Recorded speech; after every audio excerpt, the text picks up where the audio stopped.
છોટાઉદેપુરમાં જાહેર સ્થળો પર આધુનિક વોટર એટીએમનું લોકાર્પણ કરવામાં આવ્યું છે। આ વોટર એટીએમ કસ્બા પિકઅપ એન્ડ બસ સ્ટેન્ડ છે, જે છે બસ ડેપો છે, પેટ્રોલ પંપ 4 રસ્તા છે, સરદાર ગાર્ડન, માણેક ચોક અને ક્વાંટ નાકા વિસ્તારમાં સ્થાપિત કરવા આવ્યા છે। સાંસદ જશુભાઈ રાઠવા અને ધારાસભ્ય રાજેન્દ્રસિંહ રાઠવાના હસ્તે આ સુવિધાનો શુભારંભ થયો છે। આ વોટર એટીએમ ખૂબ જ નજીવા દરે સેવા આપશે। આ એટીએમમાંથી માત્ર 1 રૂપિયામાં 1 લીટર, 2 રૂપિયામાં 2 લીટર અને 5 રૂપિયામાં 5 લીટર શુદ્ધ અને ઠંડુ પીવાનું પાણી ઉપલબ્ધ થશે। નગરપાલિકાએ નાગરિકોને શુદ્ધ પીવાનું પાણી પૂરું પાડવા માટે એક મહત્વપૂર્ણ પહેલ શરૂ કરી છે। वॉटर एटीएम 1 રૂપિયાની અંદર 1 લીટર આરો પાણી, 5 રૂપિયાની અંદર 5 લીટર અને 10 રૂપિયાની અંદર 20 લીટર। અને આજે આ છોટાઉદેપુર શહેર સહિત અહીંયા આ પિકઅપ સ્ટેન્ડ છે, એટલે કવાંટ વિસ્તારના જે પ્રવાસીઓ ને પણ અહીંથી ફાયદો થશે। ડ્રિંકિંગ વોટર એટીએમ જે નગરની અંદર 10 મંજૂર થયા છે। આજે પ્રથમ ચરણની અંદર 6 વોટર એટીએમ રાજ્ય સરકારની દેન છોટાઉદેપુર નગરપાલિકા નગરની અંદર આ ડ્રિંકિંગ વોટર એટીએમ નાખી રહી છે। મહુવા તાલુકાનું ખાટસુરા ગામ, જ્યાં લોકો હજુ પણ વિકાસની વાટ પકડીને બેઠા છે। તરડી ગામ સુધી પહોંચવા માટે સ્કૂલ જતા નાના બાળકો, ઇમરજન્સીમાં હોસ્પિટલ જતા દર્દીઓ હોય અથવા રોજિંદા મહેનત માટે નીકળતા લોકો હોય, આ બધાને મજબૂરીએ નદીના ઊંડા પાણીમાંથી પસાર થવું પડે છે। આ સ્થિતિ અત્યારની નથી, છેલ્લા 10 વર્ષની છે। ગામ લોકોએ રજૂઆતો પણ કરી, પરંતુ ગામ લોકોની રજૂઆતોને લઈ તંત્ર તરફથી ફક્ત આશ્વાસનો જ મળ્યા છે। મોટા મોટા વિકાસના દાવાઓ વચ્ચે ખાટસુરા ગામની આ વાસ્તવિક પરિસ્થિતિ છે। ગામના લોકો છેલ્લા 10 વર્ષથી પુલ બનાવવાની માંગ કરી રહ્યા છે। વળી ચોમાસામાં સ્થિતિ વધુ બગડી જાય છે, તેથી તંત્ર આળસ મરોડી ગ્રામજનો સામે જુઓ તેવી લોક માંગ ઉઠી છે। અહીંયા નદીમાં બહુ ચોમાસામાં તકલીફ પડે છે અને કોઈ નાળાની કોઈ સુવિધા છે નહીં। અત્યારે જો આ કોઈ નાના બાળકો હોય તો બાળકોને તેડીને ભણવા માટે સામા કાંઠે મેળવા આવવા પડે દરરોજ માટે। ભાવનગરના મહુવા તાલુકામાં આવેલો સૌથી મોટો માલણ નદી પરનો બ્રિજ વર્ષોથી જર્જરિત બનેલો છે। નબળા સ્ટ્રક્ચરના કારણે આ પુલ પર વર્ષ 2015થી ભારે વાહનોની અવરજવર પર રોક લગાવી દેવામાં આવી છે। આ બ્રિજનો ઉપયોગ મહુવા ઉપરાંત સથરા, વાઘનગર, નેપ, કોટડા, કળસાર સહિત 50 ગામોના લોકો કરે છે। તાજેતરમાં ધોધમાર વરસાદમાં પાણીના પ્રવાહને કારણે પુલની રેલિંગ અને અમુક ભાગ તૂટી ગયો છે, જેના કારણે વાહન ચાલકો જીવના જોખમે અહીંથી પસાર થઈ રહ્યા છે। 4 મહિના પહેલા મહુવાના ધારાસભ્ય શિવાભાઈ ગોહિલે નવો બ્રિજ બનાવી આપવા માટેની દરખાસ્ત કરી, પરંતુ હજુ સુધી દરખાસ્ત મંજૂર થઈ નથી। સરકારમાંથી મંજૂરી મળ્યા બાદ નવા બ્રિજ માટેનું સર્વેની કામગીરી હાથ ધરવામાં આવશે અને ત્યારબાદ નવા બ્રિજની કામગીરી કરવામાં આવશે। ત્યારે પરેશાન થઈ ચૂકેલા સ્થાનિકો તાત્કાલિક બ્રિજના સમારકામની માંગ કરી રહ્યા છે।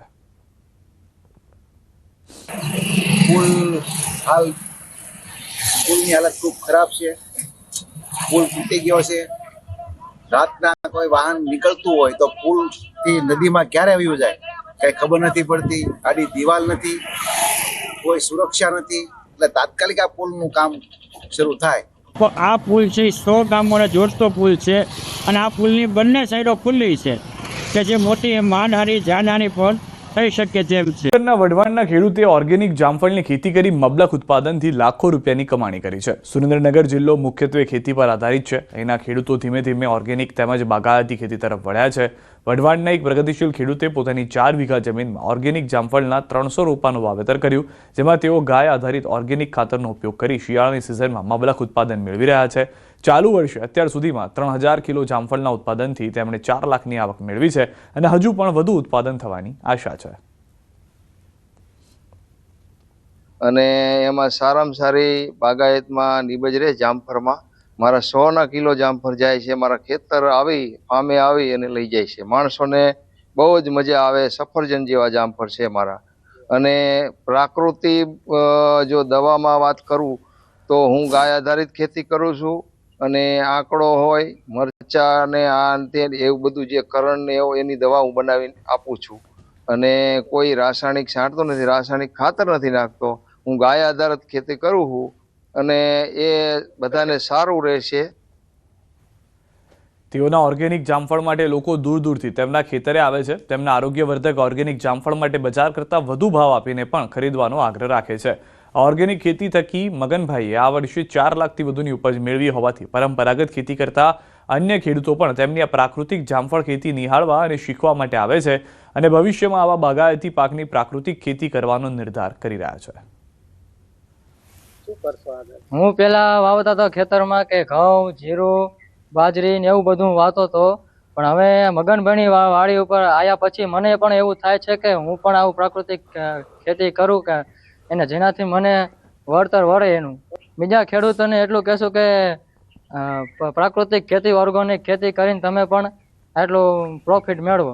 એક સમયે સૂકો અને ભ્રષ્ટ પ્રદેશ ગણાતો હતો, પરંતુ હવે નર્મદાના નીર આવતા ખેડૂતો પરંપરાગત ખેતી છોડીને પ્રાકૃતિક અને બાગાયત ખેતી તરફ વળી રહ્યા છે.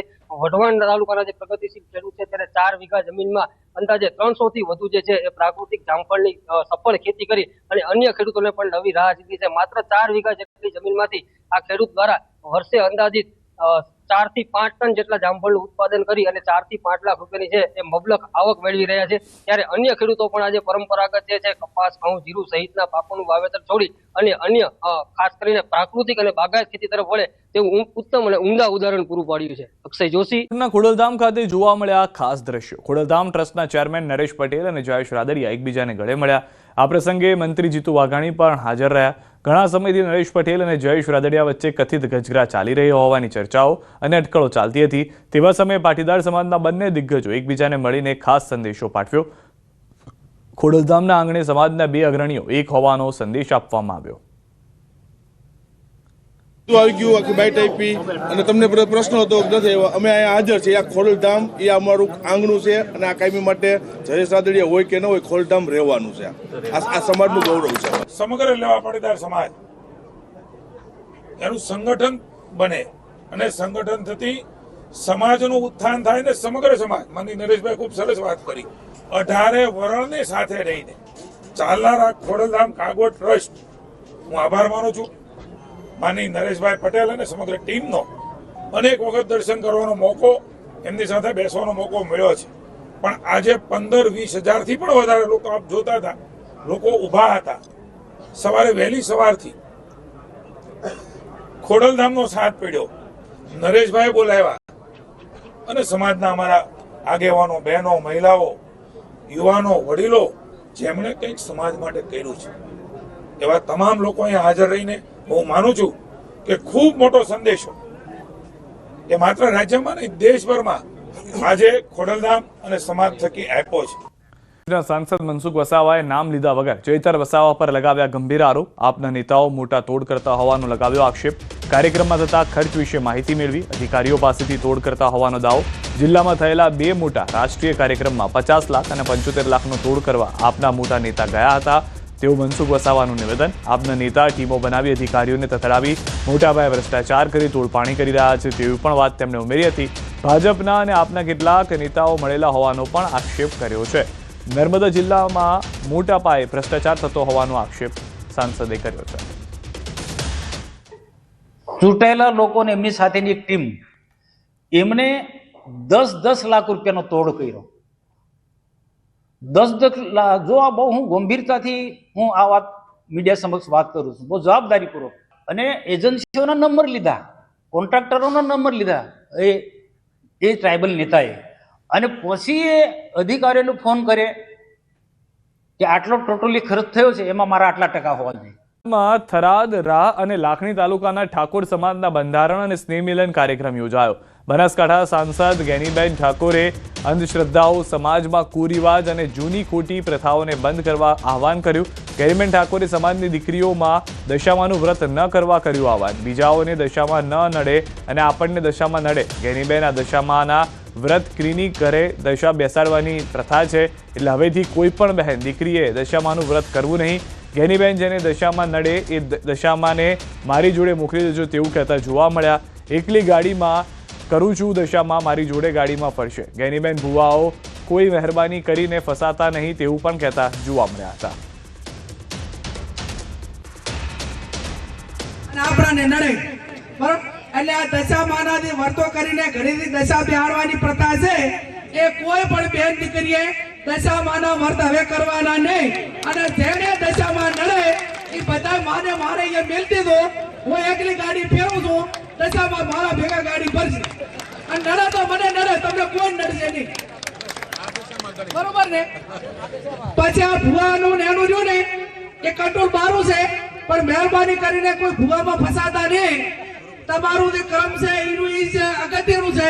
જેવું કર્મ કરશો એવું ભોગવશો, અને એવા તમને બ્રહ્મમાં ઘાલશે કે તમને આર્થિક બરબાદ કરશે, સામાજિક બરબાદ કરશે, કુટુંબમાં બરબાદી લાવશે, અને એવી વ્યમ ઘાલશે તો આખો પરિવાર વેરવિખેર કરશે. એટલે મહેરબાની કરીને કોઈ પણ પ્રકારનું દખ હોય તો ડોક્ટરને બતાવવું, હગાવાલાને બતાવવું, એને વાત કરવાની. કોઈ પણ અકામણ હોય તો વાત કરવાની. 5 જણા મિત્રોને કહેવાનું. તો થરાદમાં ઠાકોર સમાજના બંધારણ અને સ્નેહ મિલન કાર્યક્રમમાં સાંસદ ગેનીબેન ઠાકોરનું કડક નિવેદન. સ્નેહ મિલન કાર્યક્રમમાં સૌને એક થવા કર્યો લલકાર. બીજાની આબરૂ જાય તેવું આપણે ન કરવું જોઈએ. વાદી સમાજને ટકોર કરતા ગેનીબેને કહ્યું કે આપણે કોઈની દીકરી લાવવી નહીં, અને આપણી દીકરી કોઈએ લઈ જાય તો તેને પાછી લાવવા આકાશ પાતાળ એક કરી નાખજો. કે સામાન્ય વાદીમાંથી કોઈ છોકરી લઈ જાય ને તો આખો સમાજ ભેગો થઈ જાય. અને તમારા સમાજ અને આપણા સમાજ એટલે આપણા સમાજમાંથી ગમે એટલી દીકરીઓ બીજો સમાજ લઈ જાય તો એના માટે સમાજ આક્રમક નથી. અને એટલા માટે ક્યાંક ને ક્યાંક મોટી તકલીફો ઊભી થાય રહી છે. એટલે આપણે કોઈની આબરૂ ઉપર કે કોઈની દીકરી લાવવી નહીં, અને આપણી દીકરી કોઈ લઈ જાય તો આકાશ પાતાળ કરીને જે કરવું પડે તે લાય પાર. ગૃહમંત્રી અમિત શાહ ગુજરાત પ્રવાસે છે. નવા વાડજમાં આવાસ યોજનાનું પણ લોકાર્પણ કર્યું અને વૃક્ષારોપણ કાર્યક્રમનું આયોજન કરવામાં આવ્યું. સરદાર પટેલ સ્ટેડિયમ વોર્ડમાં 23.63 કરોડના ખર્ચે ઝૂંપડપટ્ટીનું પુનઃવસન. પ્રધાનમંત્રી આવાસ યોજના હેઠળ 350 આવાસના મકાનોનું લોકાર્પણ કરાયું. આવાસ યોજનામાં જ આંગણવાડી, આરોગ્ય મંદિર સહિતની સુવિધાઓ આપવામાં આવી. કેન્દ્રીય ગૃહમંત્રી અમિત શાહના હસ્તે આવાસનું લોકાર્પણ કરાયું. તો કેન્દ્રીય ગૃહ અને સહકારિતા મંત્રી અમિત શાહ આજે અમદાવાદ કોર્પોરેશનમાં રૂપિયા 1507 કરોડના વિવિધ પ્રજાલક્ષી વિકાસ પ્રકલ્પોનું લોકાર્પણ અને ખાતમુહૂર્ત કરી ચૂક્યા. અમિત શાહે સૌથી પહેલા બોપલમાં નવનિર્મિત ગાર્ડનનું લોકાર્પણ કર્યું, જ્યાં તેમણે સમગ્ર ગાર્ડનમાં લટાર મારી નિરીક્ષણ કર્યું. કોંગ્રેસના સુપડા સાફ થઈ ગયા છે. દેશની જનતા કોંગ્રેસને સ્વીકારતી નથી. બિહાર પછી બંગાળ અને તમિલનાડુનો વારો છે. વિપક્ષ પર વરસ્યા અમિત શાહ. અમદાવાદના ગોતામાં અમિત શાહનું સંબોધન. મહારાષ્ટ્ર, હરિયાણા, દિલ્હી અને છેલ્લે બાકી રહી ગયું હતું તે બિહારમાં પણ કોંગ્રેસનો સફાયો થઈ. 2/3 બહુમતીથી બિહારની અંદર ભારતીય જનતા પાર્ટી અને એનડીએના સાથી પક્ષોની સરકાર થઈ. અને રાહુલ બાબા હજીએ ક્યારેક ઈવીએમ નો વાંક કાઢે, ક્યારે મતદાતા સૂચિનો વાંક કાઢે. રાહુલ બાબા ના ઈવીએમ ખરાબ છે, ના મતદાતા સૂચિ ખરાબ છે. દેશની જનતા કોંગ્રેસને સ્વીકારતી નથી, કોંગ્રેસના સાથી પક્ષોને સ્વીકારતી નથી. એનું આ પરિણામ. તો અમદાવાદ વાસીઓને અમિત શાહની આકલ. અમદાવાદીઓ તૈયાર થઈ જજો. કોમનવેલ્થ ગેમ 2030માં અમદાવાદમાં રમાવાની છે. 3 નવા સ્પોર્ટ્સ કોમ્પ્લેક્સનું ખાતમુહૂર્ત કરવામાં આવ્યું છે. અમદાવાદ વૈશ્વિક રમતગમતનું ઉત્કૃષ્ટ કેન્દ્ર બનશે. કોમનવેલ્થ ગેમોમાં 70 થી વધુ દેશો વચ્ચે રમતગમતની સુવિધાઓ, કોચિંગની વ્યવસ્થા, ઇન્ફ્રાસ્ટ્રક્ચર, શહેરના યુવાનોમાં રમતગમત પ્રત્યે લગાવ અને રહેવાની કરવાની બધી સુવિધાઓની અનેક મુદ્દાઓની સ્પર્ધાની વચ્ચે બધા દેશોમાં કોમનવેલ્થ ગેમ 2030માં આપણા અમદાવાદમાં રમાવાની છે. મિત્રો, અમદાવાદમાં રમાવાની છે. 2029માં દુનિયાભરના પોલીસ અને ફાયર બ્રિગેડના જવાનોની રમતગમતની સ્પર્ધા અમદાવાદમાં થશે, એ પણ નક્કી થઈ ગયું છે. 13 આંતરરાષ્ટ્રીય રમતોની સ્પર્ધા આપણા અમદાવાદમાં થવાની છે. અને મિત્રો તૈયારી રાખજો, અમદાવાદ વાળા 2036માં ઓલિમ્પિક પણ અમદાવાદમાં જ આવશે. અમિત શાહની અમદાવાદના લોકોને અપીલ, લોકોને વૃક્ષો વાવવા અમિત શાહની અપીલ. સોસાયટી દીઠ 5 થી 50 છોડ વાવવા અપીલ. ભાજપના કાર્યકરોને પણ શાહની અપીલ. કાર્યકરો સોસાયટીમાં જઈને અભિયાન છેડે, ઓછામાં ઓછા 5 વૃક્ષો તો જરૂર વાવજો. કે દરેક સોસાયટીમાં ઓછામાં ઓછા 5 અને વધુમાં વધુ 50 વૃક્ષો આ ચોમાસામાં તમારે વાવવા જોઈએ, જેનાથી ગ્રીન ગાંધીનગર લોકસભા ક્ષેત્રની શરૂઆત થાય. મિત્રો, આ નાનકડી વાત આપણી આવનારી પેઢી માટે ખૂબ જરૂરી છે. અમિત શાહના હસ્તે 1507 કરોડના વિકાસ કાર્યનું લોકાર્પણ કરાયું, જેમાં ગોતામાં મિની સ્પોર્ટ્સ કોમ્પ્લેક્સનું શાસ્ત્રોક્ત વિધિથી ખાતમુહૂર્ત કર્યું. ગૃહમંત્રી અમિત શાહ અને મુખ્યમંત્રી ભૂપેન્દ્ર પટેલ દ્વારા ગોતા ખાતે ₹43 કરોડના ખર્ચે બનનારા મિની સ્પોર્ટ્સ કોમ્પ્લેક્સનું શાસ્ત્રોક્ત વિધિથી ખાતમુહૂર્ત કરાયું. કાર્યક્રમમાં મોટી સંખ્યામાં લોકો હાજર રહ્યા. તો જે રીતે દ્રશ્યોમાં પણ આપ જોઈ રહ્યા છો, જે હવે એમ છે 2030ની અંદર અમદાવાદની અંદર કોમનવેલ્થ ગેમ્સનું આયોજન કે જેની મેજબાની કરવાની છે, તેની સાથે સાથે 2036ની અંદર ઓલિમ્પિક પણ ગુજરાતમાં, અમદાવાદમાં થાય, દેશમાં થાય, તે માટેના પ્રયાસો શરૂ થઈ રહ્યા છે.